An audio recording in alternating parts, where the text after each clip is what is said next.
Assalamualaikum warahmatullahi wabarakatuh. Innal hamdalillah nahmaduhu wa nasta'inuhu wa nastaghfiruh wa na'udzu billahi min shururi anfusina was sayyiati a'malina may yahdihillahu fahuwal muhtad wa may yudlil falan tajida lahu waliyyan mursyida. Asyhadu an la ilaha illallah wahdahu la syarika lah wa asyhadu anna Muhammadan 'abduhu wa rasuluh alladzi la nabiyya ba'dah. Wa qala Allah subhanahu wa ta'ala, ya ayyuhalladzina amanu taqullaha haqqa tuqatih wa la tamutunna illa wa antum muslimun. Ya ayyuhalladzina amanu taqullaha wa qulu qawlan sadida yuslih lakum a'malakum wa yaghfir lakum dhunubakum wa man yuti'illaha wa rasulahu faqad faza fawzan 'azima. Ya ayyuhan nasu taqu rabbakumul ladzi khalaqakum min nafsin wahidah wa khalaqa minha zawjaha wa batha minhuma rijalan katsiran wa nisaa'a wattaqullaha alladzi tasaaluna bihi wal arham innallaha kana 'alaikum raqiba. Amma ba'du, inna asdaqal hadiits kitabullah wa khairal hadi Muhammad sallallahu alaihi wasallam wa syarrul umur muhdatsatuha wa kullu muhdatsatin bid'ah wa kullu bid'atin dhalalah wa kullu dhalalatin finnar. Para pendengar, sahabat Radio Hang dimanapun Anda berada, kita akan bahas tentang masalah sabar dan syukur, di mana ini merupakan dua sifat yang sangat penting kita miliki ketika kita bergaul di rumah tangga kita, bergaul dengan masyarakat yang ada di sekitar kita. Allah Subhanahu wa ta'ala firman dalam surah Al-Ahqaf ayat 35. Fasbir kama sabara ulul azmi minar rusul. Bersabarlah kamu sebagaimana sabarnya rasul-rasul ulul azmi. Dalam ayat ini Allah Subhanahu wa ta'ala memerintahkan kepada kaum muslimin untuk bersabar. Dan di sini disebutkan standar kesabaran, yaitu seperti sabarnya rasul-rasul ulul azmi.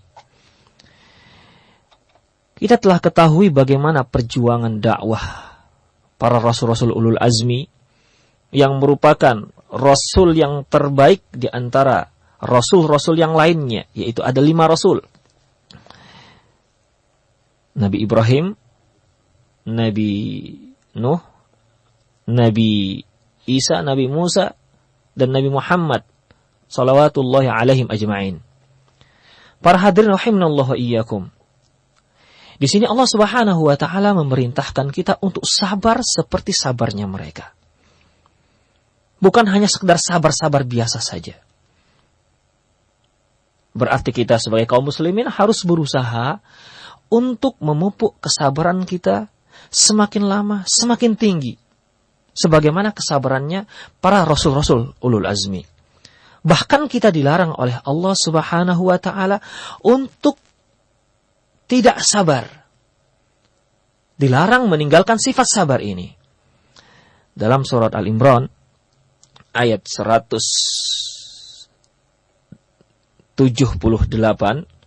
Allah Subhanahu wa ta'ala firman, "Fala tahinu wala tahzanu." Janganlah kamu merasa lemah dan janganlah kamu merasa sedih.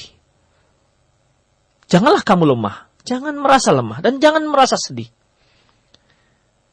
Larangan kita jangan merasa lemah menandakan bahwasanya kita itu harus tetap tegar dalam menghadapi kehidupan. Dalam menghadapi problematika hidup yang kita hadapi. Jangan kamu lemah. Artinya, hendaklah kamu tetap sabar. Jangan sampai lemah. Wala tahzanu, dan jangan sampai kalian merasa sedih. Ayat ini menunjukkan bahwasanya kita tidak boleh meninggalkan sifat sabar. Harus tetap tegar dan tabah dalam menghadapi kehidupan. Para hadirin rahimanallahu wa iyyakum dan sahabat pendengar Radio Hang dan Radio Ababil dimanapun Anda berada,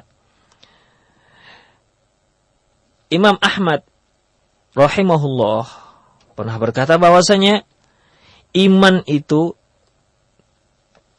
terdiri daripada dua, yaitu setengahnya sabar dan setengahnya syukur. Setengahnya sabar dan setengahnya syukur. Dan masalah kesabaran ini tercantum di dalam Al-Quran sebanyak lebih kurang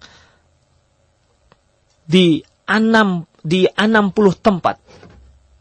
Allah Subhanahu wa Ta'ala mencantumkan ayat-ayat yang berkaitan dengan kesabaran sebanyak lebih kurang 60 tempat.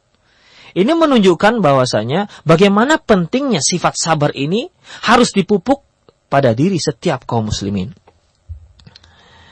Ibnu Qayyim rahimahullah dalam kitabnya Madarijus Salikin menyebutkan jenis-jenis kesabaran, khususnya yang berkaitan dengan Allah Subhanahu wa Ta'ala. Kata beliau, sabar itu ada 3. Sabrun billah, sabrun lillah, sabrun ma'allah. Sekali lagi, sabrun billah, sabrun lillah, sabrun ma'allah. Apa yang dimaksud dengan sabrun billah? Beliau mendefinisikan bahwasanya yang dikatakan sabrun billah yaitu kita memohon kepada Allah agar diberi kesabaran. Karena tidaklah kesabaran tersebut ada pada diri seseorang kecuali berdasarkan kehendak Allah Subhanahu wa Ta'ala. Karena memang kesabaran tersebut berasal dari Allah Subhanahu wa Ta'ala. Allah Subhanahu wa Ta'ala firman dalam surat An-Nahl ayat 127, wasbir wa ma sabruka illa billah. Sabarlah kamu dan tidaklah kesabaran kamu itu kecuali hanya dikarenakan Allah. Artinya di sini disebutkan bahwasanya kamu tidak akan bisa sabar kecuali jika Allah Subhanahu wa Ta'ala menghendaki kamu sabar. Kalau Allah Subhanahu wa Ta'ala tidak menyabarkan kita, maka kita tidak akan pernah bisa bersabar. Oleh karena itu, hendaklah kita senantiasa memohon kepada Allah agar tetap diberi kesabaran, dan kesabaran. Inilah yang disebut dengan sabrun billah. Yang kedua yaitu sabrun lillah. Maksudnya sabrun lillah adalah ketika seorang bersabar, hendaklah kesabaran tersebut berasal dari dorongan kecintaan terhadap Allah dan hanya ingin mendapatkan pahala dan ridho dari Allah Subhanahu wa Ta'ala. Dan ingin mendekati dirinya, semakin mendekatkan dirinya kepada Allah Subhanahu wa Ta'ala. Tidak untuk menunjukkan kepada orang lain bahwasanya dia adalah seorang yang tegar, yang tabah, atau ingin agar orang lain memuji dia. Wah, ini bapak kita ini memang orangnya tabah, begitu. Tidak dibolehkan. Ya. Itu menandakan bahwasanya sabar itu juga perlu keikhlasan. Ya, sabar butuh keikhlasan. Ketika kita sabar, ketahuilah, usahakan agar kita bersabar hanya mengharapkan ridho Allah Subhanahu wa Ta'ala, tidak mengharapkan pujian dari manusia.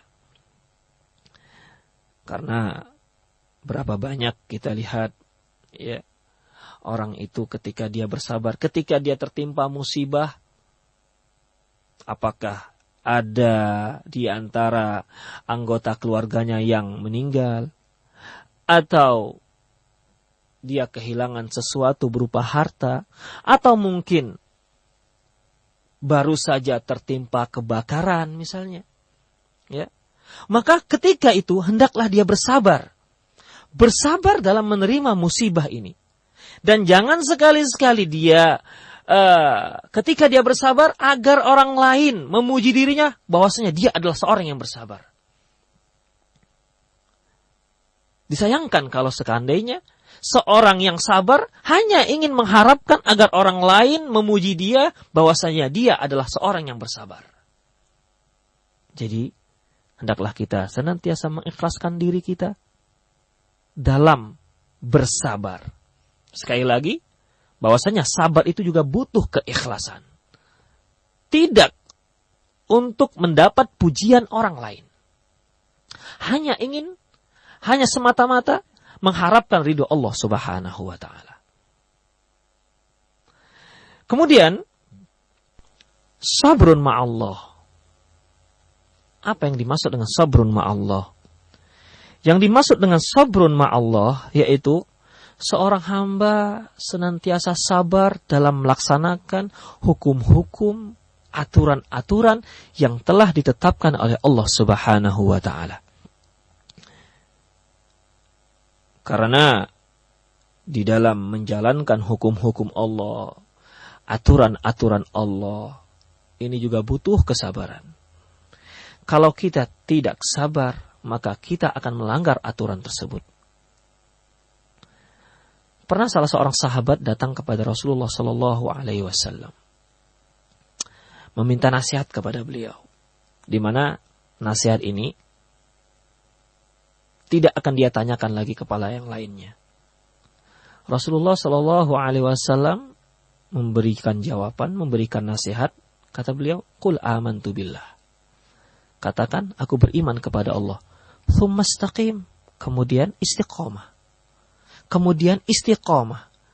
Kalau hanya dia beriman kepada Allah, lantas tidak istiqomah, maka nilainya sangat berkurang. Beriman kepada Allah dan akan memiliki nilai yang sangat tinggi jika dia istiqomah. Tidak hanya masalah keimanan kepada Allah, beramal pun. Amalan yang paling disukai oleh Allah adalah amalan yang kontinu. Sebagaimana sabda Rasulullah Sallallahu Alaihi Wasallam, "Ahabbu a'mal ilallah adwamuha." Amalan yang paling dicintai oleh Allah Subhanahu Wa Taala adalah amalan yang paling kontinu. Wa in qalla, walaupun amalan tersebut sedikit. Ya. Kita berinfak misalnya satu hari 1.000, setiap hari 1.000 rupiah dan seterusnya. Continue. Ini lebih disukai oleh Allah Subhanahu wa taala.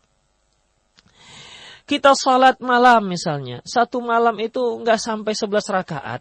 Hanya sanggup misalnya 3 rakaat, hanya witirnya saja 3 rakaat, tapi continue. Itu lebih baik dibandingkan salat 11 rakaat kemudian libur 3 bulan, 3 hari. Ya. Yang 3 rakaat walaupun sedikit, namun itu lebih disukai oleh Allah Subhanahu wa taala. Dan untuk continue membutuhkan kesabaran. Untuk istiqamah membutuhkan kesabaran. Berbahagialah bagi kaum muslimin yang mendapatkan anugerah kesabaran. Karena dengan kesabaran ini merupakan dasar ataupun modal seseorang untuk tetap istiqamah di jalan Allah Subhanahu wa taala. Itulah yang dimaksud dengan sabar ma'allah. Sabar, tetap menyabarkan diri, tetap berada di atas peraturan-peraturan Allah Subhanahu wa taala. Allah Subhanahu wa taala firman, "Inna nahnu nazzalna 'alaikal Qur'an tanzila." Sesungguhnya kami turunkan kepada engkau Quran tanzila. Fasbir li hukmi rabbik. Oleh karena itu, bersabarlah kamu dengan hukum Rabbmu. Di sini Allah Subhanahu wa taala ketika Dia berfirman, kami telah menurunkan Al-Qur'an, kemudian ayat selanjutnya, fasbir, bersabarlah kamu dengan hukum Rabbmu. Wala tuti' minhum athiman aw kafura. Jangan sekali-sekali kamu mentaati orang-orang yang berdosa dan orang-orang yang kafir. Para pendengar dimanapun Anda berada, di dalam menjalankan Al-Quran, di dalam mengamalkan Al-Quran, di dalam mewujudkan Al-Quran, merealisasikan Al-Quran dalam kehidupan kita, itu sangat membutuhkan satu kesabaran. Orang yang tidak sabar terhadap Al-Quran, dia akan merasa futur, merasa lemah, merasa lelah dengan Al-Quran. Orang yang tidak sabar menuntut ilmu, maka dia akan mundur dari menuntut ilmu. Orang yang tidak sabar dalam mendatangi majelis ta'lim, maka satu persatu jadwal kehadirannya ke majelis ta'lim juga akan berkurang. Karena memang ini semua butuh kesabaran. Kemudian para pendengar sekalian, ada jenis kesabaran yang lain. Sebagaimana yang juga disebutkan, yang dicantumkan oleh Ibnu Qayyim rahimahullah dalam kitabnya Madarijus Salikin. Yaitu, yang pertama, sabr ala ta'atillah. Bersabar di atas ketaatan Allah. Seorang muslim harus senantiasa sabar, taat kepada Allah subhanahu wa ta'ala. Kemudian apalagi? Sabrun ala ma'siyatillah. Sabar agar tidak mendurhakai Allah. Agar tidak melewati, melampaui batas-batas yang telah ditentukan oleh Allah subhanahu wa ta'ala. Ketika seorang muslim melihat di hadapan matanya ada satu peluang untuk melakukan satu perkara yang diharamkan oleh Allah subhanahu wa ta'ala. Namun dia tetap menahan diri, tetap sabar. Tidak melakukan perkara tersebut. Di mana peluang ini peluang yang sangat jarang. Maka walaupun tidak ada yang tahu, Allah subhanahu wa ta'ala akan tahu dimanapun dia berada dan apapun yang dia lakukan. Waktu itu dia bersabar, menahan dirinya untuk tidak melakukan perbuatan yang melanggar aturan Islam. Oleh karena itu, tetap menahan dirinya agar tidak mendurhakai Allah subhanahu wa ta'ala. Ini disebut dengan sabr ala maksiatillah. Kemudian yang ketiga, sabru ala imtihanillah. Bersabar terhadap ujian-ujian yang ditimpakan Allah subhanahu wa ta'ala kepada dirinya. Ketika seorang muslim tertimpa musibah, dia butuh sabar.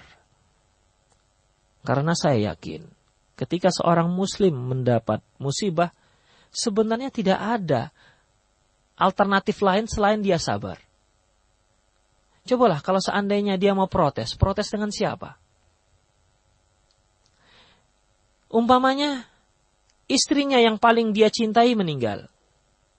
Mau menggerutu dengan siapa? Mau protes dengan siapa? Mau interupsi dengan siapa?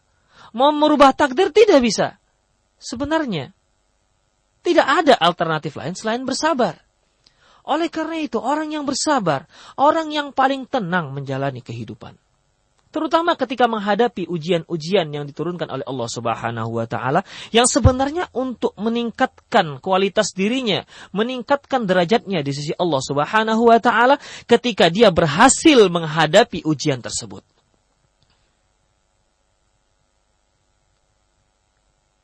Para pendengar, sahabat Hang dan sahabat Ababil dimanapun Anda berada, Ibnu Qayyim rahimahullah berkata, saya pernah mendengar Syekhul Islam Ibnu Taimiyah pernah memberikan satu pernyataan bahwasanya sabarnya Nabi Yusuf ketika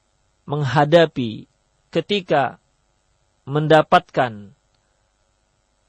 tawaran dari seorang wanita yang cantik jelita, istri seorang pembesar Mesir, di mana dia ditawari untuk berbuat mesum. Kesabaran Nabi Yusuf menahan dirinya untuk tidak melakukan perbuatan yang tidak senonoh ini. Kesabaran ini lebih sempurna dibanding kesabaran yang dia lakukan ketika dia dibuang saudara-saudaranya ke dalam sumur. Ketika dia dipisahkan dari kedua orang tuanya, ketika dia dijual belikan oleh para pedagang. Mengapa demikian? Mengapa kesabaran Nabi Yusuf ketika menghadapi wanita ini lebih sempurna dibandingkan ketika sabar yang ada pada dirinya ketika dia dibuang, ketika dia dipisahkan dari kedua orang tua dan seterusnya?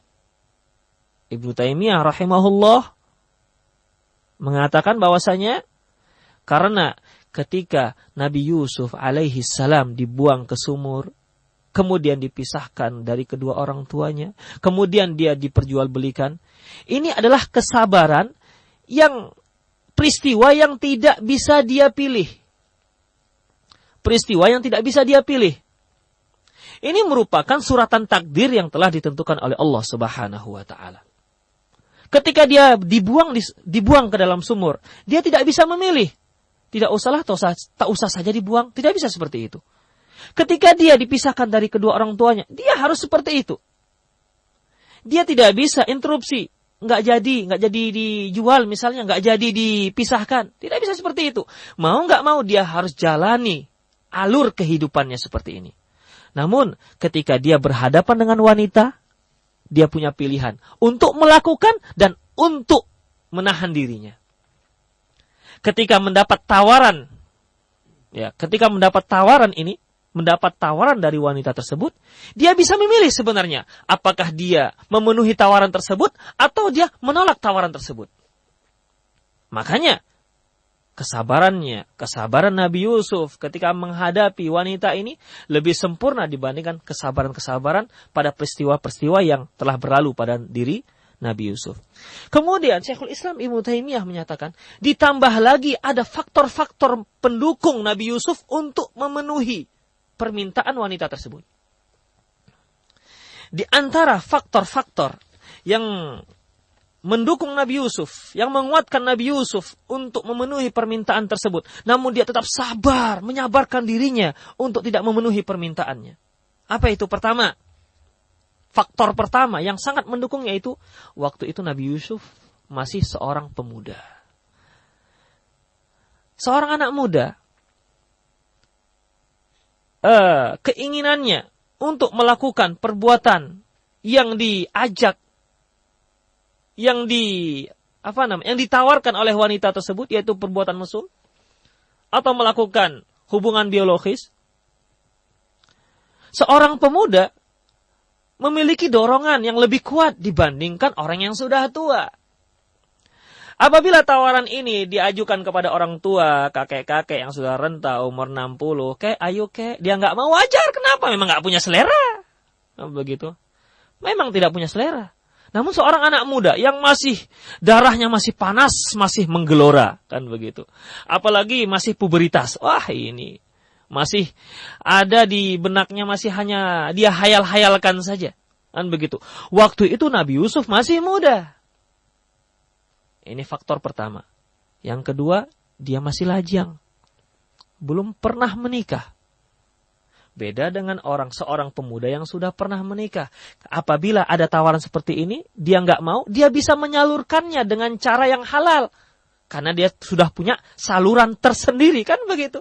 Tapi seorang yang belum menikah, dapat tawaran seperti ini.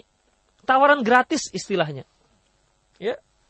Di mana dia masih menghayal-hayal, tiba-tiba datang tawaran gratis. Ini faktor kedua. Waktu itu Nabi Yusuf masih seorang pemuda dan masih pejaka. Coba bayangkan. Namun beliau tetap tidak menerimanya. Faktor ketiga. Waktu itu Nabi Yusuf di negeri Mesir adalah seorang yang asing. Bukan penduduk setempat. Apa hubungannya dengan kesabaran? Coba perhatikan. Seorang yang sedang berada di kampungnya, perasaan malunya itu lebih tinggi ketimbang dia berada di kampung orang lain. Nah, begitu. Kalau dia melakukan perbuatan-perbuatan yang tidak senonoh di kampungnya sendiri, orang-orang akan ketahuan. Orang-orang akan mengetahui, anak si fulan melakukan ini dan itu. Namun kalau di tempat orang lain, di kampung lain, ya, orang nggak tahu. Siapa sih fulan? Udah biarin saja, kan begitu. Makanya berapa banyak kita dengar berita-berita, ada maling ayam. Oh, orang kampung sebelah rupanya. Malingnya di kampung sini, kan begitu. Atau kisah-kisah selingkuh. Seorang suami selingkuh. Itu kisahnya kebanyakan selingkuhnya bukan di kampung sendiri. Selingkuhnya di mana? Ketika dia sedang diberi tugas ke kampung lain, ke kota lain, di situ biasanya selingkuhnya. Kenapa? Karena untuk selingkuh di kampung sendiri, itu sangat memalukan. Di tempat orang selingkuh, gak ada yang tahu siapa dia. Nabi Yusuf posisinya pada waktu itu yaitu sebagai seorang yang asing. Di negeri Mesir dia orang asing. Ini faktor pendukung yang lainnya. Faktor pendukung ketiga. Kemudian, waktu itu juga Nabi Yusuf seorang hamba sahaya. Hamba sahaya ini berbeda dengan seorang yang merdeka. Bahkan dalam hukum Islam juga berbeda hukumnya. Seorang hamba yang berzina dengan orang yang merdeka berzina, hukumnya beda. Di tengah-tengah masyarakat kita, kalau ada yang dikatakan, kalau ada orang yang berbuat buruk, sementara dia adalah orang hamba ataupun gembel misalnya, orang akan mengatakan, wajarlah, namanya juga gembel, nggak pernah mendapat pendidikan, nggak pernah ini dan itu. Orang akan menganggap ini suatu perkara yang wajar. Apalagi dia seorang hamba. Waktu itu Yusuf, seorang hamba, kalaupun dia melakukan perbuatan tersebut, orang-orang akan menganggap, biasalah, hamba nggak punya pendidikan. Nah, begitulah kira. Ya. Nggak punya pendidikan, nggak punya dididik, biasalah.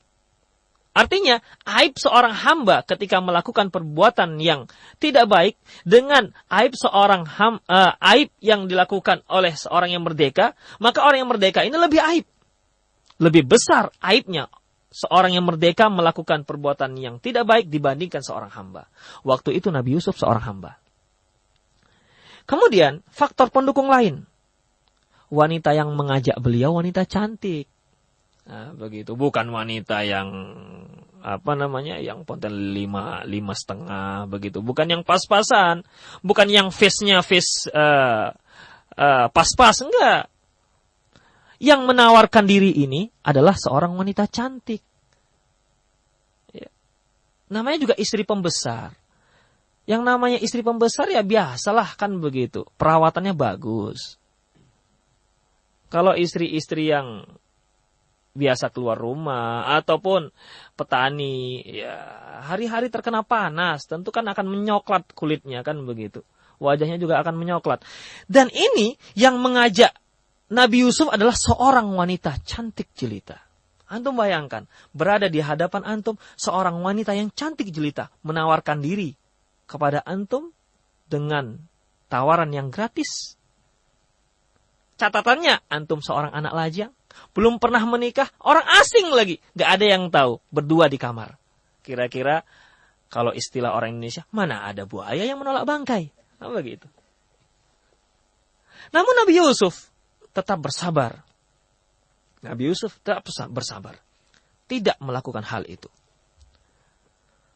Faktor pendukung lain, wanita ini zaman sabin, artinya dhatal mansab, dia punya kehormatan. Ya kita ketahuilah biasanya kalau orang-orang punya kedudukan, kalau dia melakukan perbuatan yang melanggar hukum, biasanya dia punya backing tersendiri begitu. Ya, dia bisa bungkam yang namanya media-media begitu.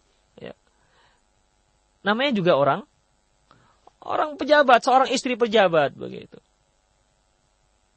Kemudian faktor lain, waktu itu tidak ada siapa-siapa. Tidak ada siapa-siapa. Bahkan dalam Al-Quran disebutkan, wa ghallaqatil abwab. Di mana wanita ini menutup semua pintu. Bukan Yusuf menutup pintu, enggak. Ya. Yusuf enggak tahu maksudnya apa. Disuruh masuk, ayo Yusuf masuk ke ruangan. Ya, ada apa tuanku? Kan begitu. Majikannya. Begitu masuk ditutup. Loh, ini apa? Ada apaan ini tutup-tutup pintu? Begitu. Nah, demikian. Tidak ada siapa-siapa waktu itu. Suami wanita ini juga tidak ada di rumah. Kemudian, di samping itu, wanita ini dia yang sangat antusias mengajak Nabi Yusuf. Bukan Nabi Yusuf, dia yang sangat menggebu-gebu. Ayolah, begitulah kira-kira. Ya. Dia yang sangat menggebu-gebu. Ditambah lagi, wanita ini, namanya dia seorang istri pejabat. Dia malah mengancam, awas loh Yusuf, kalau kamu nggak memenuhi ajakanku, akan aku penjarakan. Ya kalau orang-orang sekarang seperti ini, tak usah pakai penjara deh, kan begitu. Kalau sampai diancam-ancam juga kita mau, kan begitu. Nah, demikian. Kita lihat bagaimana kesabaran Nabi Yusuf. Sudah diancam, tetap tidak mau. Ditambah dengan faktor pendukung-pendukung lainnya. Beliau tetap sabar untuk tidak melanggar aturan Allah Subhanahu wa Ta'ala. Kemudian dalam Al-Quran juga disebutkan, walaqad hamma bihi wa hammat bihi wa hamma biha. Sebenarnya Nabi Yusuf suka. Wanita ini suka dengan Nabi Yusuf, demikian juga sebaliknya. Walaqad hammat bihi walaqad hammat bihi wa hamma biha. Nabi Yusuf suka, wanita itu juga suka. Ini faktor yang sangat mendukung. Berapa banyak terjadi perzinahan di luar pernikahan, itu dikarenakan alasannya kita sudah saling cinta sama cinta, kan begitu. Hanya ini saja, walaupun nggak punya pekerjaan, nggak punya rumah. Waktu itu pokoknya kalau sudah cinta, saling cinta, apapun yang terjadi kita hadapi bersama, kan begitu. Aku rela hidup bersamamu walaupun beratapkan langit, beralaskan koran. Namanya lagi pacaran. Sudah berumah tangga baru tahu dia gimana tidur di atas koran. Nah, demikian para pendengar dimanapun Anda berada. Jadi demikian, Nabi Yusuf waktu itu sangat menahan dirinya. Oleh karena itu Ibnu Taimiyah rahimahullah mengatakan kesabaran Nabi Yusuf ketika menghadapi wanita ini itu lebih sempurna dibandingkan ketika dia dibuang ke sumur, dipisahkan dari kedua orang tuanya, dan ketika dia diperjualbelikan. Para sahabat Hang dan sahabat Ababil dimanapun Anda berada. Demikian yang namanya sabar, yang sangat membutuhkan kesabaran. Sabar itu butuh kesabaran dan butuh keikhlasan. Kemudian kita beralih kepada syukur. Sebagaimana yang dikatakan oleh Imam Ahmad tadi bahwasanya iman itu terdiri daripada dua. Sebahagiannya sabar dan sebahagiannya syukur. Berarti kalau hanya sabar saja tidak syukur, belum lengkap keimanannya. Demikian. Allah Subhanahu wa Ta'ala firman dalam surah Al-Baqarah ayat 172. Washkuru ni'matallahi in kuntum iyyahu ta'budun. Bersyukurlah kamu terhadap nikmat Allah jika kamu memang benar-benar beribadah kepadanya. Dalam firman Allah yang sangat mulia ini disebutkan bahwasanya syukur dikaitkan dengan penghambaan diri seorang hamba kepada Allah Subhanahu wa Ta'ala. Bersyukurlah kamu terhadap nikmat yang diberikan Allah kepada dirimu. Kalau memang kamu benar-benar seorang yang menghambakan diri kepadanya. Begitulah kira-kira. Berarti semakin bersyukur seorang hamba, berarti semakinlah dia sebagai seorang hamba yang sebenarnya. Semakin kurang rasa syukur seorang hamba, berarti semakin tipislah penghambaan dirinya kepada Allah Subhanahu wa Ta'ala. Dalam sebuah hadis yang diriwayatkan oleh Imam Bukhari dan Muslim, di mana Rasulullah Shallallahu Alaihi Wasallam salat malam sampai bengkak kakinya. Salat malam sampai bengkak kakinya. Kemudian dikatakan kepada beliau, ya Rasulullah, mengapa sampai sedemikian rupa? Waqad ghafara lakallah ma taqaddama min dzambika wa ma ta'akhkhar. Padahal Allah Subhanahu wa Ta'ala kan sudah mengampuni dosa Anda yang lalu ya dan yang akan datang. Mengapa kok sampai bengkak kaki salat? Begitu. Kemudian kata Rasulullah sallallahu alaihi wasallam, "Afala akunu abran syakura." Aku ingin menjadi seorang hamba yang bersyukur.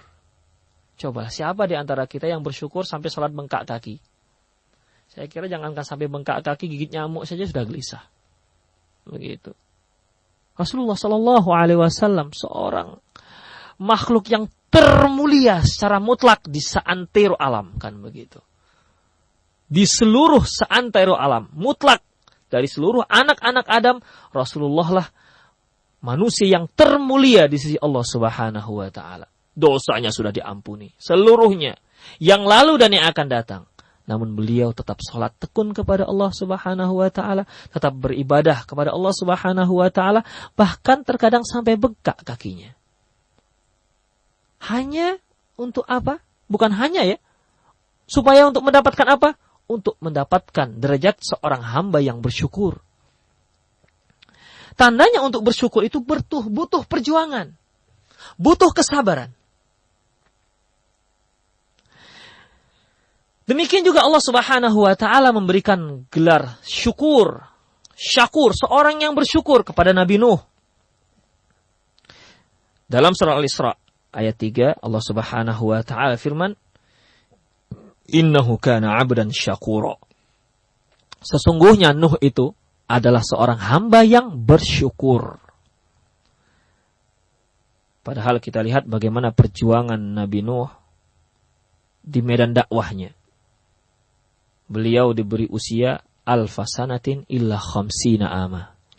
1000 tahun dikurang 50 tahun. Berarti usia yang dianugerahkan Allah kepada beliau selama berapa? 950 tahun. Begitu, 950 tahun. Kalau kita umpamakan saja, kita kiaskan dengan rasul-rasul yang diangkat, usia pengangkatan rasul, kita contohkan sajalah 40 tahun misalnya. Beliau diangkat diangkat Allah menjadi rasul usia 40 tahun atau 50 tahun. Berarti ya usia dakwahnya selama 900 tahun. Subhanallah. Berdakwah 900 tahun. Apakah dakwahnya Nabi Nuh tunggu-tunggu jadwal atau tunggu telepon, tunggu undangan? Nabi Nuh menyebutkan, pernah berkata yang dicantumkan Allah Subhanahu wa taala firman-Nya, "Rabbi inni da'autu qaumi lailan wa nahara." Wahai Rabbku, aku telah berdakwah kepada kaumku siang dan malam hari.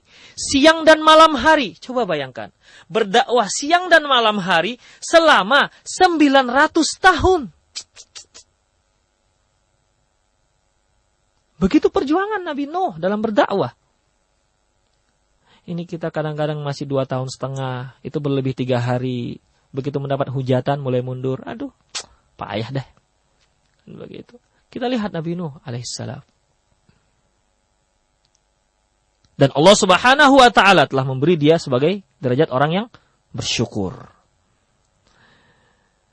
Kemudian para pendengar sekalian, Rasulullah sallallahu alaihi wasallam juga pernah memberi nasihat kepada Mu'adz bin Jabal.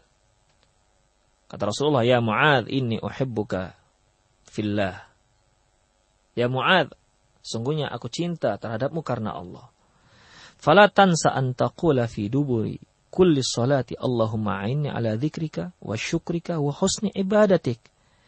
Jangan sampai lupa kamu mengucapkan di setiap habis salatmu, yaitu ya Allah, Allahumma a'inni, ya Allah bantulah aku, tolonglah aku, ala dzikrika, untuk senantiasa berzikir kepadamu. Wa syukrika, untuk senantiasa bersyukur kepadamu.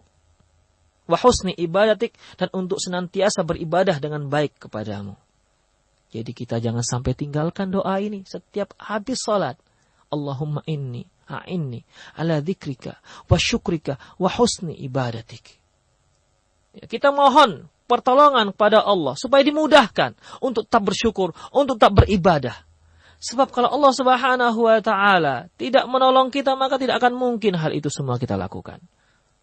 Jadi tetap di dalam melakukan ibadah, di dalam bersabar, di dalam bersyukur, kita tetap minta pertolongan Allah Subhanahu wa taala. Perjuangan dan doa, begitulah kira-kira. Ya.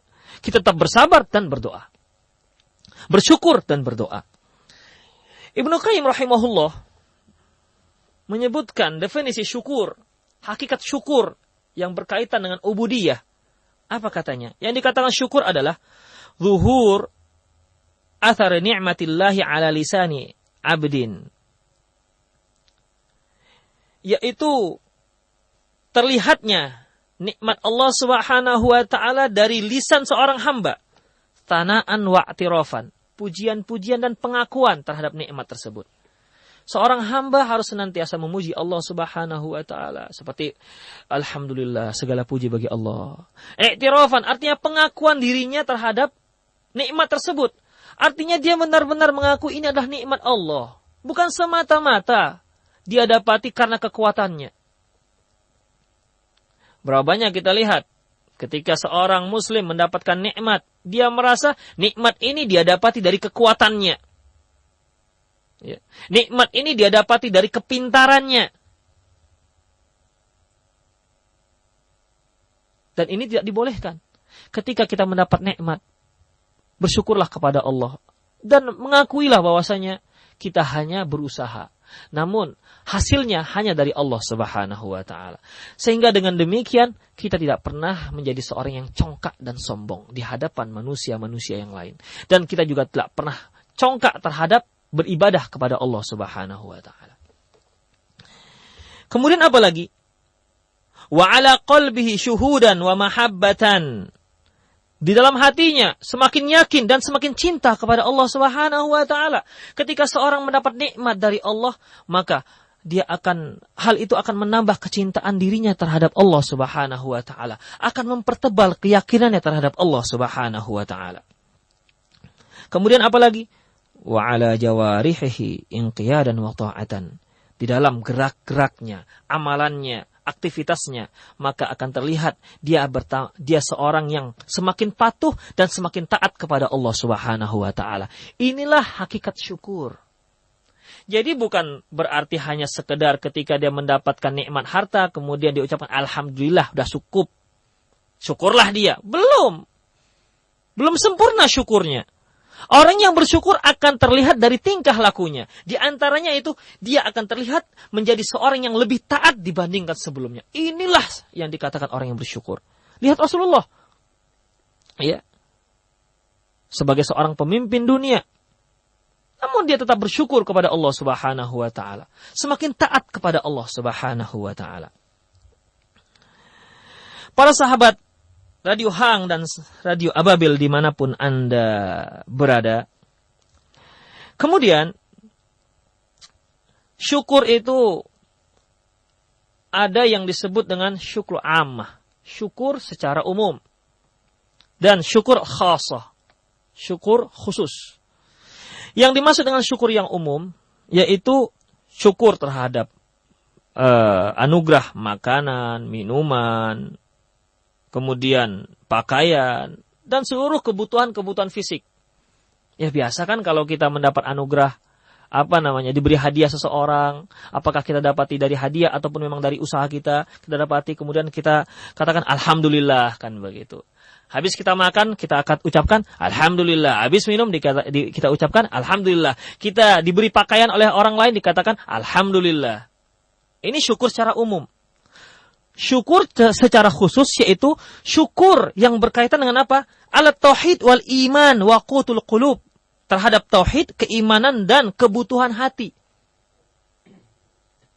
Ketika seorang diberi hidayah atau dia diberi diberi oleh temannya berupa kebaikan, di mana kebaikan itu berupa hadis. Misalnya ada temannya, dia mendekat dan berkata, akhi, saya ada hadis ini. Bagus hadisnya. Apa isinya? Begitu. Oh iya. Jarang ada yang mengucapkan terima kasih. Kan begitu. Coba yang datang itu, akhi sinilah. Ada apa? Ada bakwan, mau nggak? Ya terima kasih ya. Coba. Dengan bakwan dia terima kasih. Dengan hadis tidak ada yang berterima kasih. Padahal sebenarnya yang harus dia lebih terima kasihkan ketika dia mendapatkan sebuah ilmu yang sangat bermanfaat. Makanya ini ada pembagian antara syukur yang ammah dan syukur yang khusus. Kemudian para hadirin dan para pendengar dimanapun Anda berada,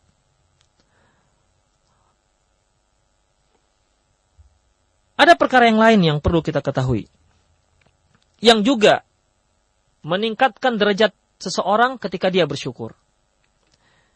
Yaitu tersirat dalam kisah Sulaiman bersama Ratu Balqis.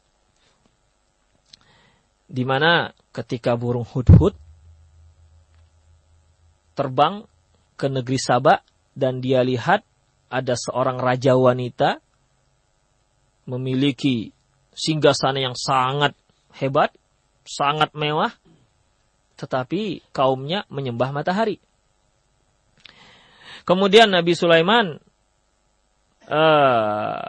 mengirim surat supaya mereka takluk, tunduk kepada Nabi Sulaiman. Akhirnya mereka pun tunduk, singkat ceritanya mereka tunduk. Dan Nabi Sulaiman ingin membawa singgasana yang mereka anggap mewah itu ke negeri Nabi Sulaiman. Waktu itu negeri Nabi Sulaiman di Palestina, Saba di Yaman. Jadi ingin Nabi Sulaiman menunjukkan bahwasanya apa yang mereka bangga-banggakan itu belum ada apa-apanya dibandingkan nikmat yang diberikan Allah kepada Nabi Sulaiman.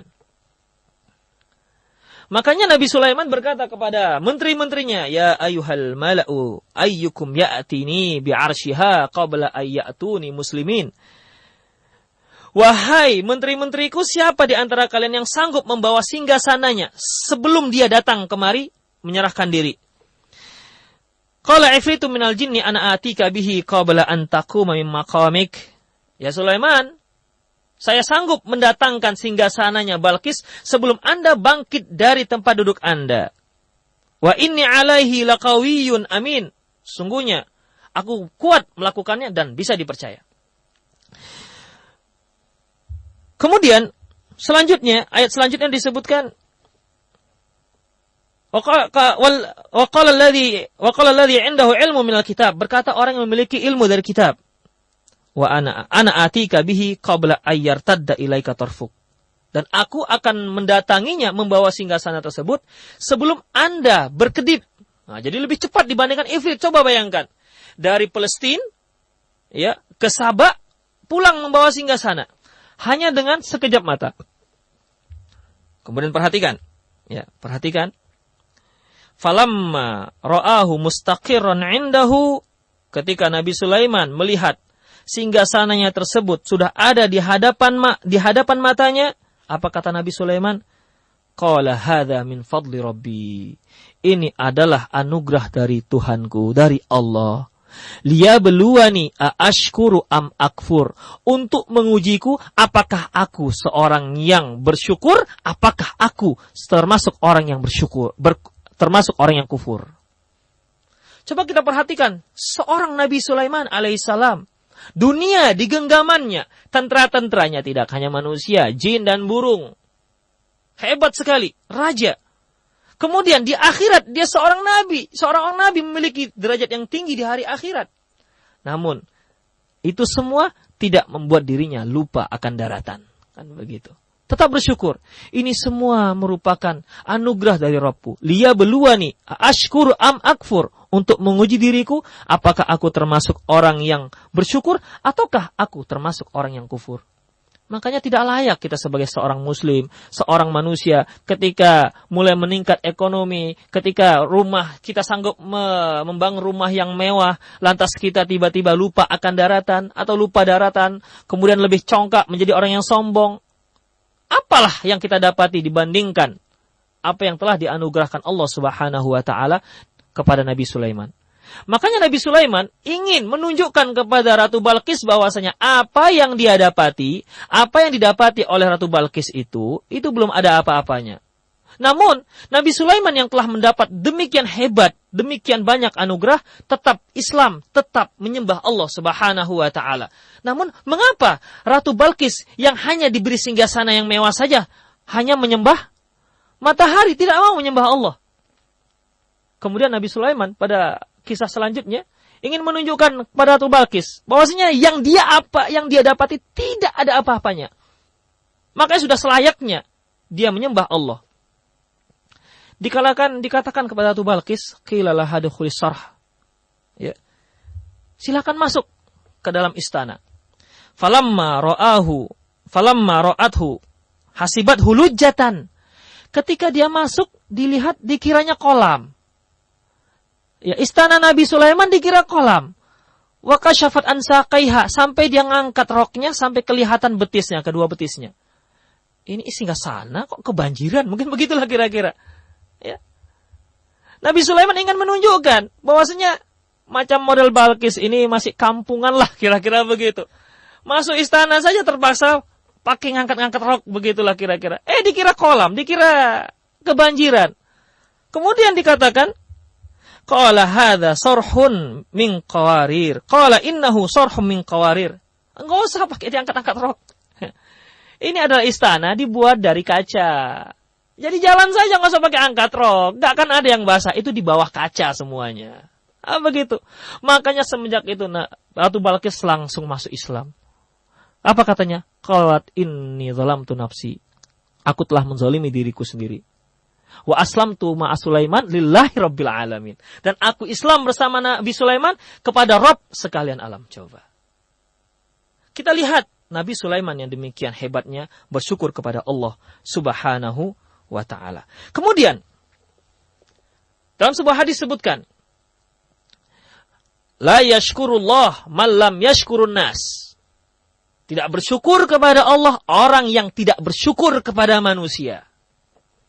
Di sini Allah Subhanahu wa ta'ala, Rasulullah sallallahu alaihi wasallam mengkaitkan bersyukur kepada manusia dengan bersyukur kepada Allah. Artinya, ketika kita diberi kebaikan oleh seseorang, bersyukurlah kepadanya, ucapkan terima kasih, begitulah lebih kurang. Kita menunjukkan rasa terima kasih kita kepada dirinya, diri orang yang telah memberi kita kebaikan. Kalau tidak kita lakukan, itu sama artinya kita tidak mensyukuri Allah Subhanahu wa ta'ala. Lantas, ketika kita diberi suatu kebaikan, apa ucapan yang terbaik yang harus kita ucapkan?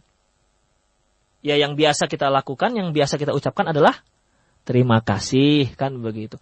Kalau ada bapak-bapak yang memberi, terima kasih Pak. Kalau seandainya ibu-ibu, terima kasih Bu. Apakah ini ucapan yang terbaik? Belum. Kalau kita perhatikan, ucapan terima kasih itu seperti akad penerimaan saja. Aku terima apa yang Bapak kasih, kan itu. Terima kasih. Akadnya saja. Mungkin kalau dirubah nggak usah pakai terima kasih, aku terima apa yang Bapak kasih. Mungkin orang merasa tidak berterima kasih, kan begitu. Oleh karena itu Rasulullah Sallallahu Alaihi Wasallam menuntun kita ucapan yang terbaik sebagai tanda terima kasih kita kepada orang yang telah memberi kita kebaikan. Sabda Rasulullah Sallallahu Alaihi Wasallam yang diriwayatkan oleh Imam Tirmidzi dengan sanad yang hasan jayyid, kata beliau. Kata Rasulullah, man suni'a ilaihi ma'ruf faqala li fa'ilihi jazakallah khairan faqad ablagha fit thana. Barang siapa yang diberikan kepadanya berupa kebaikan, kemudian dia ucapkan kepada si pelakunya jazakallahu khairan, berarti dia telah berterima kasih dengan berterima kasih yang sangat layak. Dia telah memberikan pujian dengan pujian yang sangat layak. Catatannya yaitu dengan ucapan bukan terima kasih. Ya, bukan terima kasih, namun ucapan adalah jazakallahu khairan. Sekali lagi, semoga para pendengar dimanapun Anda berada bisa menghafalnya. Jazakallahu khairan. Artinya semoga Anda mendapat balasan yang baik dari Allah Subhanahu wa ta'ala. Jazakallahu khairan. Inilah ucapan terima kasih yang terbaik yang harus kita ucapkan. Mungkin bagi kaum muslimin yang lainnya yang belum pernah mendengar hadis ini, ketika dia berbuat baik kepada kita, kita bisa barengkan antara ucapan terima kasih. Terima kasih Pak, jazakallahu khairan. Jangan langsung jazakallahu khairan. Apa itu jazakallah, jazakallah? Orang nggak paham. Ini orang nggak berterima kasih, dikasih kok jazakallah. Dikasih apa-apa kok malah bahasa Arab. Begitu, nggak paham. Makanya, untuk yang kaum muslimin yang tidak paham, barengkan ucapan terima kasih, jazakallahu khairan. Jadi inilah ucapan terbaik yang dituntun oleh Rasulullah Sallallahu Alaihi Wasallam, bukan ucapan terima kasih. Demikian. Syukron termasuk. Ya. Syukron itu kan arti dari terima kasih. Syukron. Belum. Ya. Kalaupun antum mau pakai bahasa Arab, syukron, jazakallahu khairan. Begitu. Ya. Syukron saja belum. Belum ucapan yang sangat layak. Belum ucapan layak. Demikian para pendengar dimanapun Anda berada. Intinya bahwasanya terima kasih, syukur, dan sabar merupakan dua hal yang harus senantiasa menyertai, dua sifat yang kita usahakan untuk tetap menyertai diri kita dalam menjalani kehidupan di dunia ini. Semoga Allah Subhanahu wa taala memberikan kita kesabaran dan memberi kita kesyukuran. Dan kita senantiasa berdoa kepada Allah agar senantiasa diberi kesabaran dan dijadikan seorang hamba yang bersyukur. Semoga kajian pada hari ini dapat menambah wawasan kita semua dan semoga dapat diwujudkan dalam aktivitas kita sehari-hari. Aku qauli hadza wastaghfirullah li wa lakum wa lisal muslimin innahu huwal ghafurur rahim. Ya, baik Ustadz, sebelum kita menerima telepon, coba kita bacakan SMS yang masuk dari 081927 sekian-sekian.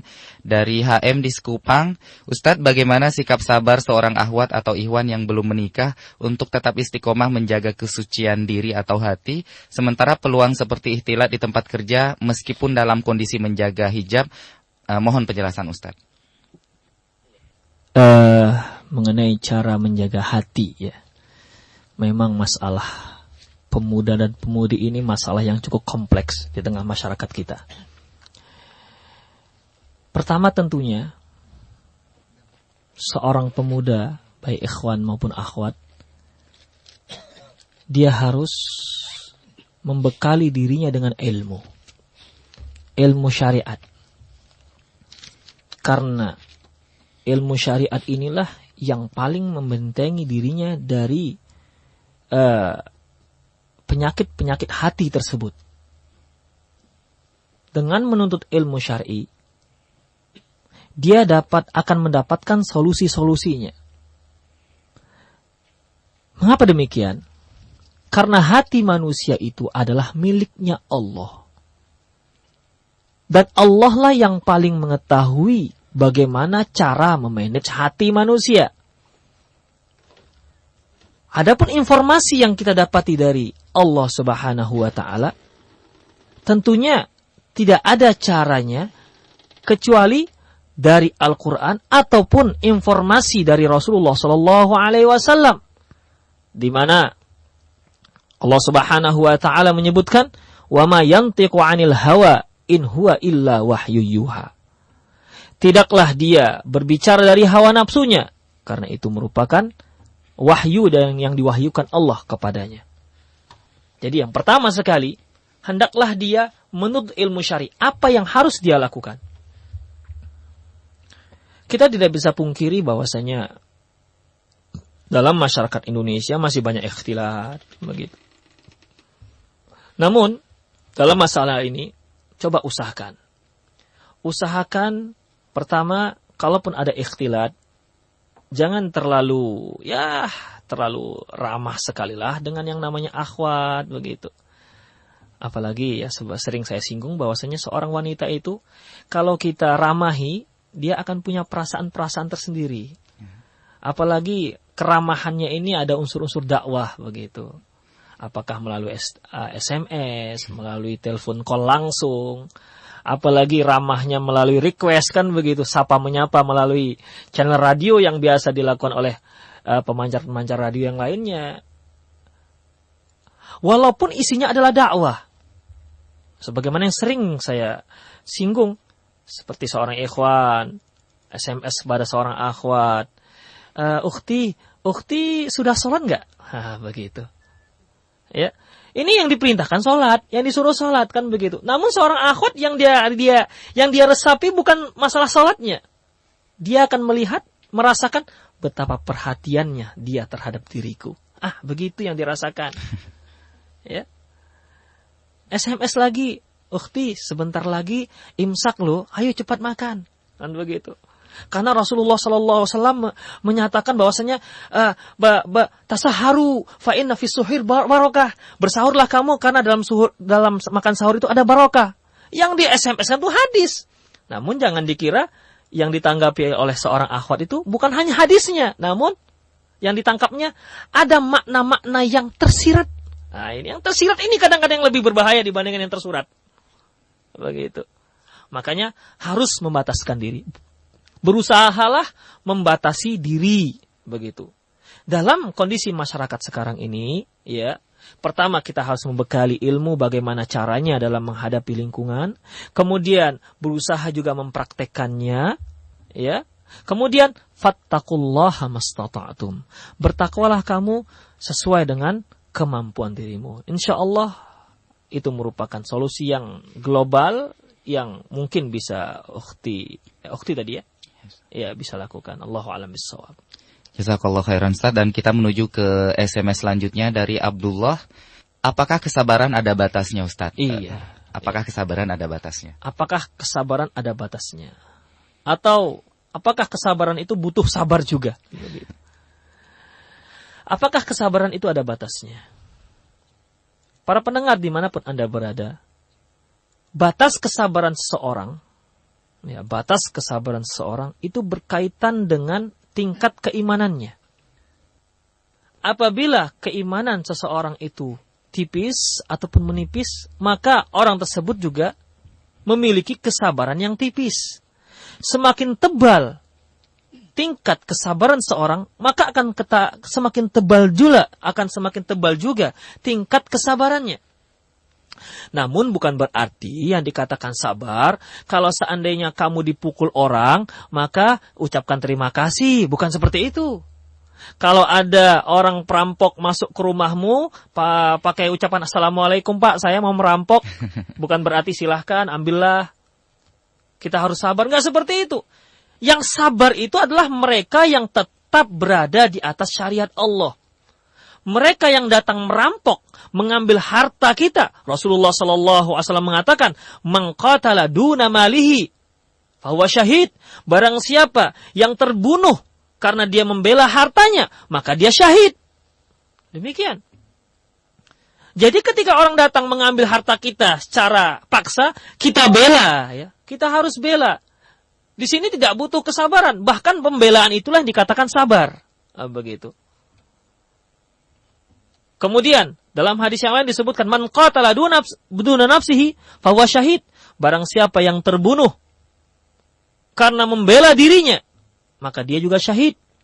Sahabat pernah bertanya kepada Rasulullah SAW, ya Rasulullah, bagaimana kalau dalam pergumulan tersebut ternyata aku yang terbunuh?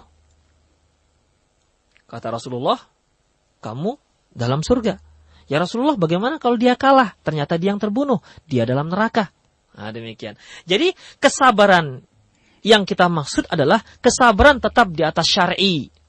Jadi batasannya adalah batasan-batasan syar'i. Nah, begitu. Bukan batasan-batasan perasaan. Demikian. Allahu a'lam bissawab. Jazakallah khairan Ustaz. Ada pertanyaan selanjutnya di SMS 0813728 sekian-sekian. Ustaz, saya sudah 15 tahun menikah dan suami saya sudah 16 tahun menjadi muslim. Namun hingga sampai sekarang suami saya belum berani menunjukkan keislamannya pada keluarga beliau. Apakah saya harus tetap bersabar jika suami meminta saya supaya tetap menutupi keislamannya di depan keluarga suami? Sementara suami saya juga sholat, puasa, dan zakat. Iya. Jadi inti pertanyaan, si suami menyembunyikan keislamannya di kerabat-kerabatnya begitu. Iya, demikian juga si istri ya. Istri muslim. Istri muslim. Iya. Begitu. Sementara suami muslim namun belum ditunjukkan pada kerabatnya. Iya. Sebenarnya dalam masalah ini, seorang muslim dia harus memproklamirkan keislamannya. Apalagi dalam era sekarang ini, ya, yang istilahnya era reformasi, era globalitas, semuanya serba bebas kan begitu. Seorang muslim sudah sepatutnya untuk menunjukkan identitasnya. Saya adalah muslim, begitu. Tidak perlu ditutup-tutupi. Karena apa yang harus ditutup-tutupi? Bukankah sesuatu yang baik harus kita tunjukkan kepada orang lain? Yang harus disembunyikan adalah perbuatan-perbuatan yang buruk. Nah, itu yang harus disembunyikan. Karena bagaimanapun kalaupun disembunyikan, dirahasiakan, lambat laun, tetap saja keluarga tersebut akan mengetahuinya. Jadi kalau toh lambat laun juga akan mengetahuinya, kenapa tidak sekarang saja? Toh nanti juga ketahuan. Nah, begitu. Ya. Jadi ini yang harus kita perhatikan. Coba usahakan, ya. usahakan dengan hikmah, dengan cara yang terbaik, menunjukkan kepada famili-famili bahwasanya saya ini sebenarnya sudah menjadi seorang muslim. Ya, sudah menjadi seorang muslim. Namun jangan berikan tunjukkan sikap yang sangar begitu. Karena banyak orang-orang kafir yang di dalam image mereka mengira bahwasanya kalau sudah dia muslim itu berarti dia itu kasar dan sangar, kan begitu. Kemana-mana bawa bom. Tidak demikian. Tunjukkan sikap yang terbaik bahwasanya Islam adalah agama yang terbaik. Tunjukkan kepada famili. Nah, demikian. Jadi jangan merasa ragu dan jangan merasa hina dan jangan merasa rendah dengan Islam. Tunjukkan bahwasanya Islam itu yang terbaik dibandingkan yang lainnya. Allahu a'lam bishawab. Menuju ke pertanyaan selanjutnya dari Ummu Torik di Bengkong ya. Di Bengkong. Assalamualaikum Ustaz. Assalamualaikum. Sebaik-baiknya wanita itu di rumah kan, tapi kadang saya merasa jenuh. Bagaimana caranya untuk mengatasi jenuh dan bersabar agar bisa mendakwahi tetangga yang masih belum menutup auratnya? Iya. Ini maksudnya sabar untuk di rumah, agar menjadi sabar di rumah, atau sabar dalam berdakwahnya, atau dua-dua? Mungkin tetangganya gini Ustaz, intinya belum istiqomah lah, dia ingin mendakwahi sementara wanita kan sebaik-baiknya di rumah gitu. Wanita sebaik-baik di rumah. Enggak, maksudnya dia itu hubungan dengan dia bagaimana maksudnya tadi? Intinya dia sekarang nih posisinya di rumah terus ini Ustaz. Iya. Sementara dia mungkin tidak sabar melihat ke tetangganya yang belum mendapatkan hidayah, jadi ingin mendakwahi tetangga. Oh begitu. Iya, sementara nggak keluar gitu. Oh iya, paham. Tadi telah kita sebutkan bahwasanya kesabaran itu berada di atas aturan-aturan syariat Islam. Ya. Memang Allah Subhanahu wa taala menunjukkan, ya, menyebutkan dalam Al-Qur'an, waqarna fi buyutikunna. Tetaplah kamu di dalam rumah. Waqarna fi buyutikunna. Namun, seorang wanita itu boleh keluar rumah. Boleh keluar rumah, bukan berarti dia haram keluar rumah. Selama ketika dia keluar di luar rumah, dia memenuhi syarat-syaratnya. Di antaranya, kalau dia memiliki seorang suami, sudah mendapatkan izin dari suaminya. Kalau dia seorang akhwat yang belum punya suami, dia harus minta izin kepada ayahnya ataupun walinya. Begitu. Karena apa? Karena ketika dia keluar, apalagi untuk berdakwah kepada tetangga, ya, kepada tetangga, ini suatu kemaslahatan. Maka silahkan dibolehkan, ya, silahkan dibolehkan dan mendapat izin, ya, dan mendapat izin dari walinya ataupun suaminya. Jadi silahkan ibu datang ke sana, ya tentunya dapat izin dulu dari suami ibu.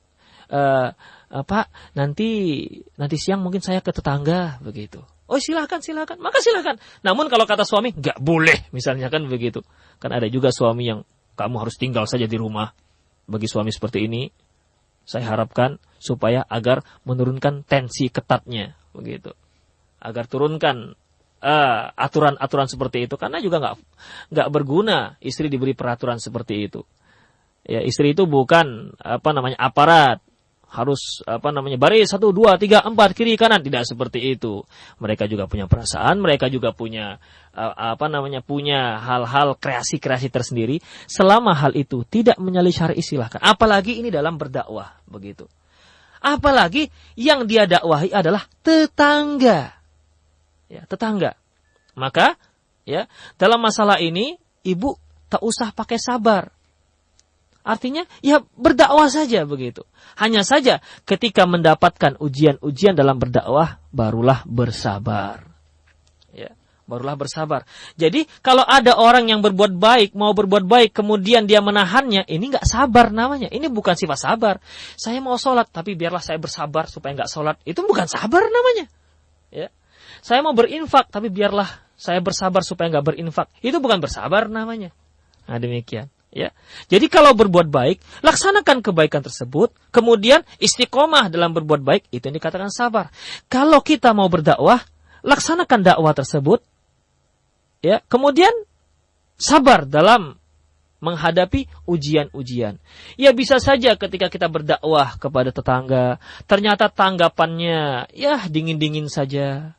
Bu, sebenarnya menutup aurat itu hukumnya wajib. Ya. Aurat itu dari sini sampai sini. Ya.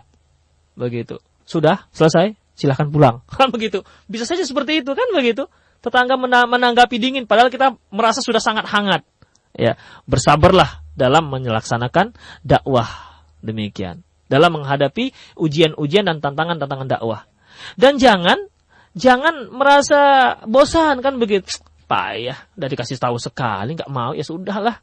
Baklos kata orang Jawa kan begitu. Terserah toh masuk neraka dia bukan saya. Jangan seperti itu. Nah, demikian. Perhatikan Nabi Nuh tadi telah kita singgung. Rabbi inni da'autu qaumi laila wa nahara. Ya Allah, aku berdakwah kepada kaumku siang dan malam hari. Bukan berarti saya menyuruh ibu supaya dakwah siang dan malam hari, malam-malam pergi ke tetangga. Jangan, ya. Tidak seperti itu maksudnya. Artinya tetap berada di atas koridor Islam. Allahu a'lam bishawab. Jazakallahu khairan Ustaz. Dan ada SMS dari Ummahat Ustaz, saya gabungkan. Yang pertama dari Ummu Abkari di Tiban. Ustaz, bagaimana cara bersabar kalau suami mau berpoligami sedangkan saya belum siap? Kemudian yang kedua dari Ummahat juga. Saya mu'alaf, bagaimana cara berbakti kepada orang tua yang masih beragama Nasrani? Iya. Ini masalah yang sedang hangat-hangatnya ini. Masalah poligami. Suami mau berpoligami, sementara si ibu belum siap. Saya belum ya, bukan saya katakan tidak ada. Saya belum mendapatkan ada seorang istri yang siap dipoligami. Begitu. Ya. Belum ada, belum dengar, bukan berarti tidak ada. Ada, mungkin saja ada. Kan begitu. Ya, rata-rata kebanyakannya seorang istri kalau ditanya, "Dek, abang mau nikah lagi, Be. Gimana, Dek?" Langsung itu nangis. Dia nggak beri jawaban, nangis, "Aduh, Bang." Begitu. Ya. Tidak beri jawaban, tangisannya itu sudah merupakan satu jawaban. Nah, demikian.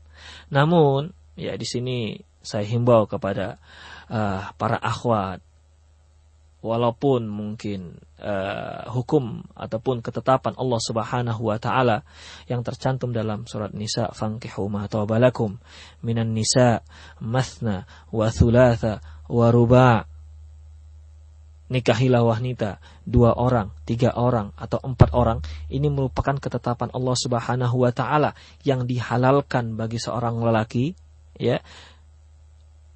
Hendaklah hukum ini diterima, walaupun mungkin sangat berat menerimanya. Ya, namanya juga seorang wanita, ya. Seorang wanita lebih perasaannya itu lebih berperan dibandingkan akalnya. Sebenarnya kalau kita nilai lebih jauh dan kita nilai dengan akal yang lebih sehat, justru poligami itu merupakan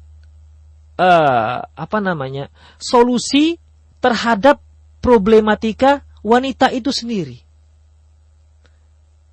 Cobalah. Nanti pada suatu masa wanita itu akan lebih banyak dibandingkan kaum laki-laki. Bahkan sampai dikatakan 1 banding berapa? 7 atau ada yang 50 katanya, kan begitu? Nah, sekarang tak usah sampai 50 lah, 1 banding 2 saja.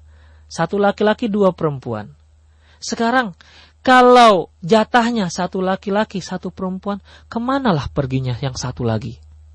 Wanita yang 1 lagi? Ke pelacuran? Atau kemana? Kalau tidak ada yang namanya poligami. Apakah wanita itu mau dinikahi kemudian dijadikan selir, dijadikan istri simpanan? Bukankah dengan poligami ini mengangkat harakat wanita?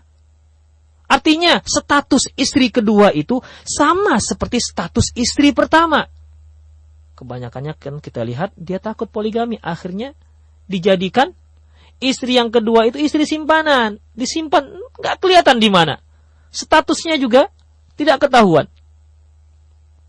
Nah, demikian. Jadi dengan adanya poligami ini bisa menuntaskan permasalahan problematika problematika akhwat, begitu. Semua mendapatkan jatah, kan begitu. Karena bagaimanapun seorang akhwat pasti menikahnya dengan laki-laki, kan nggak ada jenis lain. Kalau seandainya laki-laki lebih sedikit, bagaimana caranya yang lain-lain itu dikemanakan?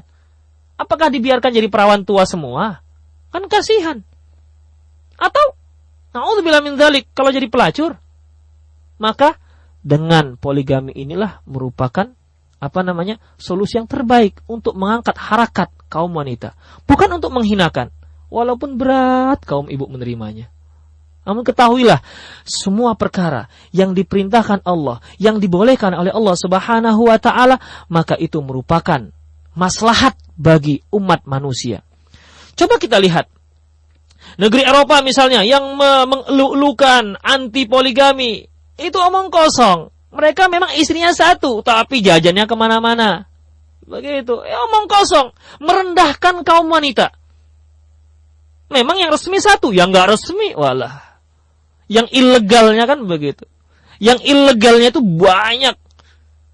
Pantang loncat di mana? Satu daerah ada, satu daerah lain ada. Semua yang nggak resmi. Jadi seperti kambing jadinya. Begitu. Habis dilakukan, tinggal. Begitu. Maka solusi yang terbaik adalah dengan poligami. Nah, demikian. Ada seorang akhwat pernah bertanya dengan seorang ustadz. Pak Ustadz, ikhwan-ikhwan ini maunya sunnahnya yang enak-enak saja. Poligami semangat. Kan begitu. Mau yang enak-enak saja. Alhamdulillah Ustadz ini memberikan jawaban yang sangat arif. Bu, ukhti, siapa bilang poligami itu mudah dan enak? Siapa bilang? Ketika seorang punya istri dua, berarti tanggung jawabnya menjadi dua. Yang tadinya dia harus mendidik satu orang istri, ternyata harus mendidik dua orang istri. Kalau masing-masing istri punya anak satu, maka yang tadinya seharusnya satu anak dididik, akhirnya menjadi dua. Kalau setiap tahun si istri melahirkan satu orang anak, setiap tahun yang tadinya seharusnya satu menjadi dua. Kalau katanya KB, misalnya kan begitu, ya, yang tadinya dua menjadi 4. Kalau 2 tahun sekali, berarti seharusnya dalam 2 tahun dia punya anak tambah 1, kalau dia punya istri 2 tambah 2 setiap 2 tahun. Kalau istrinya 3 menjadi 3.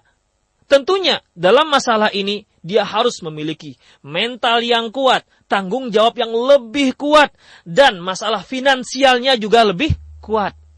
Karena apa? Yang seharusnya dia harus menyediakan beras 1 kilo, sekarang harus 2 kilo. Siapa bilang poligami itu mudah? Siapa bilang?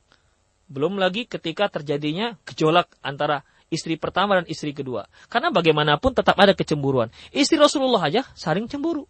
Mungkin antum pernah dengar, ya. Ibu pernah dengar ketika seorang istri dari salah seorang istri Rasulullah mengantarkan makanan. Kebetulan waktu itu Rasulullah di rumahnya Aisyah. Aisyah menyenggol makanan ini, piring ini sampai pecah. Rasulullah tahu, senyum Rasulullah. Ini cemburu ini, begitu. Rasulullah menggantinya, itu wajar. Ya. Seorang suami yang punya istri 2, kemudian ada saling cemburu, itu wajar. Maka, karena Anda sudah berani berpoligami, maka Anda harus selesaikan problema Anda. Begitu. Ya.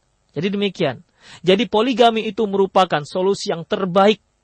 Solusi yang terbaik dalam menentaskan problematika seorang wanita. Nah, demikian. Ya, jangan sampai kita menolak. Memang perasaan menolak, namun hindarilah ataupun jauhkanlah perasaan seperti itu. Apalagi seorang suami merasa sudah sangat perlu dia menikah lagi. Kalau dia ditahan-tahan, bisa jadi si suami tadi berzina.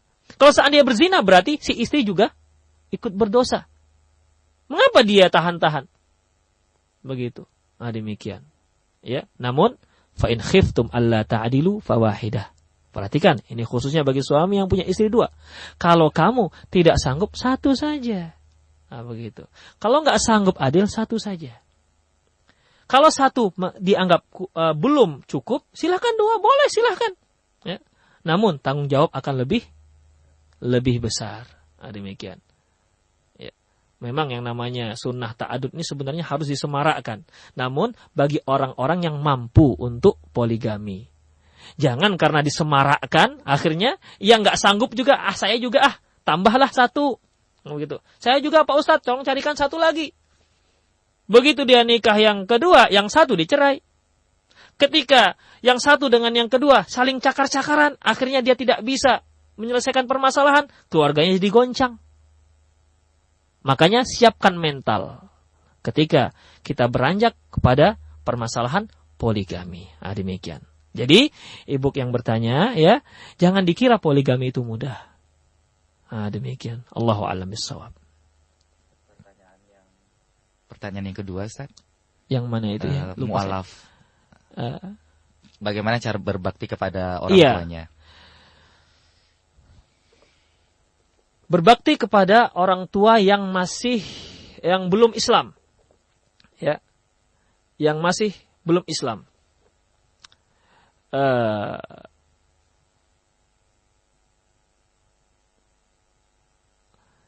Allah Subhanahu wa taala memerintahkan umat manusia, memerintahkan kaum muslimin untuk berbakti kepada kedua orang tua. Namun siapapun orang tuanya, apakah dia orang tuanya muslim, apalagi orang tuanya muslim. Namun wa in jahadaka ala an tusyrika bi ma laisa laka bihi ilm fala tuti'huma. Kalau seandainya mereka mengajak kamu untuk mensyirikatkan Allah Subhanahu wa taala, maka jangan kamu taati. Jadi silakan berbuat kebaikan apa saja selama tidak melanggar syariat Allah. Tetap seperti biasa. Ya, tetap seperti biasa. Kalau kita berbakti kepada orang tua, misalnya orang tua kita mengharapkan kita supaya membantu dia di rumah, silahkan bantu dia di rumah. Ya. Haknya sama seperti hak seorang orang tua yang muslim. Selama tidak melanggar, selama dia tidak mengajak pada perbuatan-perbuatan yang melanggar syariat. Demikian. Ya, silahkan berbuat apa saja. Yang nilainya nilai kebaikan, yang nilainya nilai berbakti kepada kedua orang tua. Demikian. Ya, Allahu a'lam bishawab. Dan ini adalah pertanyaan terakhir, Ustaz, karena waktu terus berlalu. Dari Singapura 659084 sekian. Ustaz, ana seorang ibu dari 2 orang anak. Ana merasa sudah cukup sabar, tapi nampaknya kenakalan anak-anak melampaui batas kesabaran ana. Dan ana pilih diam untuk batas waktu yang tidak ditentukan. Apakah sikap ana dibenarkan? Jazakallahu khairan. Iya, ini memang salah satu problem rumah tangga itu banyak berkisar masalah anak. Masalah anak, ya ini banyak interaksinya dengan kaum ibu-ibu ini. Biasanya seorang ibu yang bertugas membersihkan rumah, misalnya kalau dia tidak memiliki pembantu, bersihkan ruang depan, begitu. Selesai, begitu membersihkan dapur, yang depan kotor lagi. Bersihkan dapur, sudah bersih, pergi ke depan, yang dapur yang kotor. Makanya banyak para ibu-ibu mengeluhkan, kerjaan rumah saya tidak siap-siap. Ya. Banyak yang mengeluhkan, kerjaan rumah saya tidak siap-siap. Nggak selesai Pak Ustaz. Asik bersihkan rumah saja. Setelah dibersihkan yang di sini, yang sana kotor, yang sana dibersihkan, yang sini kotor. Begitu. Nakalnya ya Pak Ustadz, minta ampun. Begitu. Kita perlu perhatikan. Ya. Kalau anak yang nakal, wajar. Kan begitu. Yang nggak wajar itu kalau ibunya yang nakal. Ya. Kalau anak yang nakal, itu suatu perkara yang wajar. Makanya disitulah perjuangan ibu-ibu. Perjuangan kaum wanita. Makanya kaum wanita yang diletakkan bertugas di rumah. Kalau kaum bapak-bapak diletakkan di rumah, saya nggak tahu jadi apa itu rumah. Ya, mungkin keluar jurus-jurusnya, kan begitu. Ya, nggak akan sabar dia di rumah. Makanya kaum bapak-bapak ini tugasnya di luar rumah, cari nafkah begitu. Ibu-ibu yang di rumah. Kalau di rocker nggak tahu saya jadi apa rumah itu. Ya, jadi kaum ibu-ibu itu memang sudah ada tugas di rumah.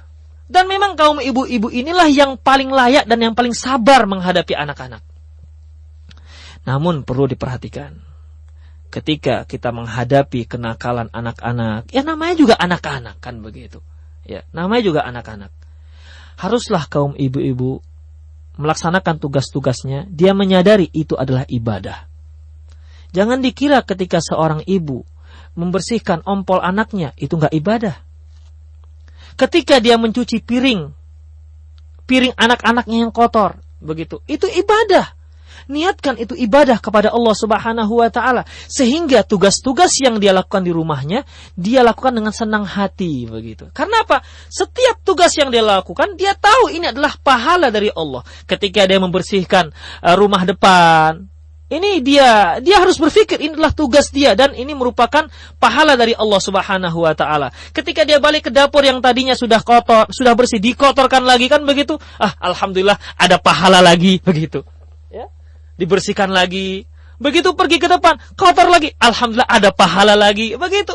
Jadi harus benar-benar ikhlas. Dibayangkan ini merupakan ibadah yang pahalanya mengalir dengan sangat deras, begitu. Jangan dipikirkan ini merupakan beban. Aduh, ini kewajiban begini. Kalau sudah seperti ini, jangankan menghadapi anak-anak, menghadapi piring kotor saja akan ngomel, begitu. Nah, demikian. Ya, jadi setiap aktivitas ibu-ibu itu di rumah itu merupakan jihad mereka. Ini merupakan pahala yang terus mengalir. Ketika anak-anak nakal, ya, anak-anak memang zamannya nakal tuh ketika anak-anak. Berdoalah senantiasa kepada Allah Subhanahu wa ta'ala agar dia menjadi seorang anak yang soleh. Karena tidak berarti anak yang nakal itu nanti ketika dia besar menjadi anak yang nakal juga, belum tentu. Itu tergantung dengan pendidikannya. Ya. Tergantung dengan pendidikan yang diajarkan orang tua kepada si anak. Nah, demikian. Ya, jadi tetap sabar dan ketahuilah dan tetap tawakal dan tetap bersyukur karena mendapat anak yang nakal, begitu. Semakin nakal kan berarti semakin susah menghadapinya. Semakin susah menghadapinya berarti semakin banyak pahalanya. Sebagaimana kata para ulama, al-jaza' ma'al jins, al-jaza' ma'al jinsil amal.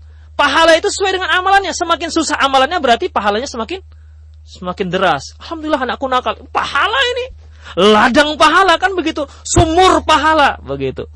Namun tetap dididik, ya, tetap diarahkan si anak. Demikian, Allahu a'lam bissawab. Aku qauli hadza wastaghfirullah li wa lakum wa lisal muslimin innahu huwal ghafurur rahim.